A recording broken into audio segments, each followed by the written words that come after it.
اعوذ باللہ من الشیطان الرجیم بسم اللہ الرحمن الرحیم الحمد للہ رب العالمین الصلاۃ والسلام علی سیدنا المرسلین وعلی آلہ اصحابہ اجمعین اما بعد۔ تمام قسم کی تعریف حمد و ثنا کبریائی بڑائی بزرگی اللہ رب العزت کے لیے لائق و زیبا ہے۔ درود و سلام و انبیاء کرام پر، خصوصاً نبی مکرم رحمت للعالمین امام الانبیاء محمد صلی اللہ علیہ وسلم پر۔ رب اشرح لی صدری ویسر لی امری واحلل عقدۃ من لسانی یفقہوا قولی ربی زدنی علما ربی زدنی علما اللہم فقہنا فی الدین اللہم فقہنا فی الدین۔ اعوذ باللہ من الشیطان الرجیم بسم اللہ الرحمن الرحیم۔ آیت نمبر 179۔ ما کان اللہ لیذر المؤمنین علی ما انتم علیہ حتی یمیز الخبیث من الطیب وما كان الله ليطلعكم على الغيب ولكن الله يجتبي من رسوله من يشاء فآمنوا بالله ورسوله وإن تؤمنوا وتتقوا فلكم أجر عظيم۔ صدق اللہ العظیم۔ اللہ کبھی ایسا نہیں کہ ایمان والوں کو اس حال پر چھوڑ دے جس پر تم ہو، یہاں تک کہ ناپاک کو پاک سے جدا کر دے، اور نہ کبھی ایسا نہیں کہ جدا کر دے، اور اللہ کبھی ایسا نہیں کہ تمہیں غیب پر مطلع کرے، اور لیکن اللہ اپنے رسولوں میں سے جسے چاہتا ہے چن لیتا ہے۔ پس اللہ اور اس کے رسولوں پر ایمان لاؤ، اگر تم ایمان لے اور متقی بنو تو تمہارے لیے بہت بڑا اجر ہے۔ غزوہ ابھی اس میں جنگ احد کے بارے میں ہی اللہ تعالیٰ فرما رہا ہے کہ یہاں پہ اللہ تعالیٰ جو صحابہ کرام جو تھے ان کی تربیت کر رہا ہے اللہ تعالیٰ، کیونکہ ان میں غلطیاں بہت ہوئی تھی، وہ غلطیوں کا سدھار اس میں کیا جا رہا ہے۔ جیسے غزوہ احد کے بعد منافقین تقریباً ظاہر ہو گئے، منافقین کا پتہ چل گیا کہ یہ منافق ہے۔ کیوں؟ کیونکہ کیسا پتہ چلا کہ جنگ سے وہ بھاگ گئے تھے، آدھے بیچ سے بھاگ گئے تھے، تو سمجھ میں آ جاتا نا، جنگ سے بھاگنے والے منافق ہی جو ہوتے ہیں۔ مومن مسلمان جو ہوتا ہے وہ جنگ سے کبھی پیچھے نہیں ہٹتا، اور اپنے دل کی باتیں اگلنے لگے، اور لوگ 3 گروہ میں بڑھ گئے، پہلے کافر، دوسرے مومن اور تیسرے منافق۔ پہلے 3 گروہ میں یہ جو مسلمان تھے یہ جو بڑھ گئے، سب سے پہلے کون تھے؟ کافر، جو مشرکین مکہ ہم جو بولتے ہیں کافر سے بالکل علانیہ انکار کرتے تھے، وہ تو ان کو کیا کہتے ہیں؟ کافر۔ اور مومن، مومن وہ ہوتے ہیں جن کے دلوں میں ایمان ہوتا ہے، اور منافق وہ ہوتا ہے کہ زبانی دعویٰ کرتا ہے مسلمان ہونے کا لیکن اس کے دل میں ایمان نہیں ہوتا، یہ منافق۔ یعنی یہ 3 گروہ میں بڑھ گئے تھے، اور مسلمانوں کو یقین ہو گیا کہ ان کے گھروں میں اور ان کے ساتھ بھی ان کے دشمن موجود ہے، ان کے گھروں میں بھی ہے، ان کے ساتھ ہے، ان کے معاشرے میں ان کے دشمن موجود ہے۔ کیونکہ دیکھو کافر جو ہے اس کا پتہ چل جاتا ہے، کیونکہ وہ علانیہ بولتا ہے، کھلم کھلا بولتا ہے کہ میں نہیں مانتا اس بات کو، ہے نا، میں اپنے دیوی دیوتاؤں کو ہی مانوں گا۔ لیکن منافق جو ہے وہ مسلمانوں کے اندر چھپ کر رہتے ہیں، تو اس کا پتہ لگانا بہت زیادہ مشکل ہوتا ہے۔ لیکن یہ جنگ کے بعد مسلمانوں کو، مومنوں کو، صحابہ کو، سب کو پتہ چل گیا تھا کہ ان کے اندر ایسے دشمن بھی ہے جو کہ ان کے ساتھ رہتے ہیں، اور مسلمان بھی اپنے آپ کو مسلمان بھی بتاتے، لیکن یہ اندر سے دل سے ہمارے دشمن ہیں، یہ ان کو پتہ چل گیا تھا۔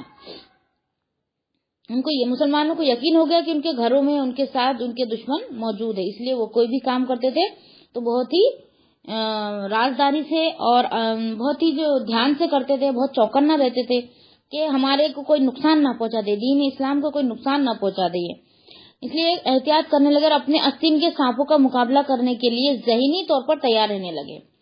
اب جنگ کرنے کے لیے بدن کا استعمال کیا جاتا نا، طاقت کا استعمال کیا جاتا، لیکن منافقوں سے نپٹنے کے لیے آستین کا سانپ ایک بولا جاتا ہے نا، اس کو آستین کا سانپ ہے کر کے، تو یہ منافقوں سے نپٹنے کے لیے ان کو ذہنی طور پر، دماغی طور پر ان کو تیار رہنا پڑا، دماغی طور پر وہ تیار رہنے لگے کہ ان کو کوئی نقصان وہ نہ پہنچا دے۔ یہاں اللہ تعالیٰ نے اسی حکمت کو بیان فرمایا کہ مومن اور منافق کی تمیز کیے بغیر مسلمانوں کو چھوڑا نہیں جا سکتا۔ منافق کی بھی تمیز کرنا ہوگا اور مومن کی بھی تمیز، یعنی دونوں میں فرق سمجھنا ہوگا، اس کے بغیر مسلمانوں کو چھوڑا نہیں جا سکتا۔ اب آگے اللہ تعالیٰ نے فرمایا اسی آیت میں کہ احد میں اللہ تعالیٰ نے اہل ایمان کو آزمایا، جنگ احد میں اللہ تعالیٰ نے اہل ایمان کو آزمایا، جس سے ان کی ایمان، صبر اور ثبات اور جذبات اطاعت کا اظہار ہوا، ان کے صبر کا بھی، ان کے ایمان کا بھی، ان کے جذبات اور ان کی اطاعت کا وہاں پہ اظہار ہوا۔ اور منافقین اپنے اوپر جو نفاق کا پردہ ڈال رکھا تھا وہ بھی اتر گیا،